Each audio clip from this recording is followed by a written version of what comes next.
Actually में भक्ति में प्रेम का और रस का आदान प्रदान तब होता है जब दोनों पक्ष मतलब भगवान और भक्त दोनों पूर्ण रूप से संतुष्ट होते हैं, क्योंकि ये बातें संतुष्टि के परे हैं। जो कहते हैं ना, ब्रह्मभूत प्रसन्नात्मा न सोचती न कांक्षति समः सर्वेषु भूतेषु मद भक्तिम लभते पराम। न सोचती न कांक्षति, संतुष्ट आत्मा है।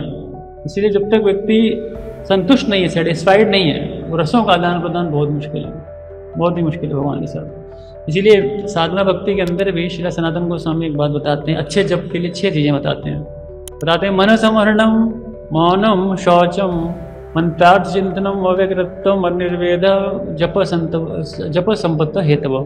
ये अच्छे जप की संपत्ति है, अच्छे जप की संपत्ति है। क्या क्या है? 6 चीज़ें बोली हैं। पहले कहते हैं मन संहरणम।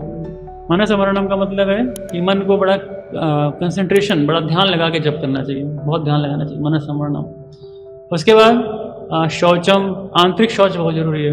कोई गंदे विचार, गंदे ख्याल नहीं रखने चाहिए। मन जितना साफ होगा उतना जप करना आसान होता है। मन संवरणम, शौचम, मौनम।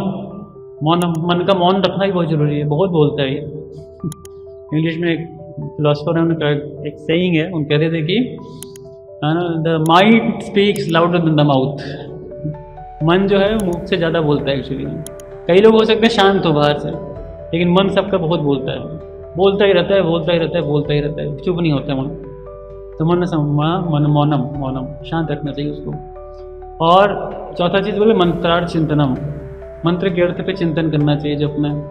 और 5वीं चीज़ जो बहुत महत्वपूर्ण है, उसमें कहते हैं अव्यग्रत्वम। अव्यग्रत्वम मतलब मन किसी भी प्रकार से व्यग्रता से प्रभावित नहीं होना चाहिए।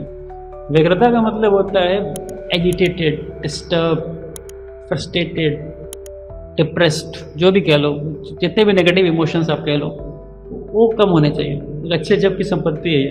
इसके लिए हमें बाह्य रूप से भी प्रयास करना पड़ता है। एक होता है कि जब से हो जाएगा, कई बार वक्त कहते हैं जब से सब हो जाएगा। हाँ, नाम चिंतामणि है, सब कुछ हो जाएगा, लेकिन आपको समझना पड़ेगा, एक अच्छी साधना के लिए आपको समझना पड़ेगा कि अपना संबंध बनाने के लिए भगवान से आपको इन बातों का भी ध्यान रखना पड़ेगा। ये रिकमेंडेड है आचार्यों के द्वारा, खासकर श्री सनातन गोस्वामी के द्वारा। और अनिर्वेद मतलब स्टेडफास्टनेस, मतलब ये बिना रुके पेशेंस के साथ जब करते रहना चाहिए। निर्वेद, बिल्कुल रोकना नहीं इसको, चलाते रहो, कभी ना कभी भगवान जरूर कृपा करेंगे।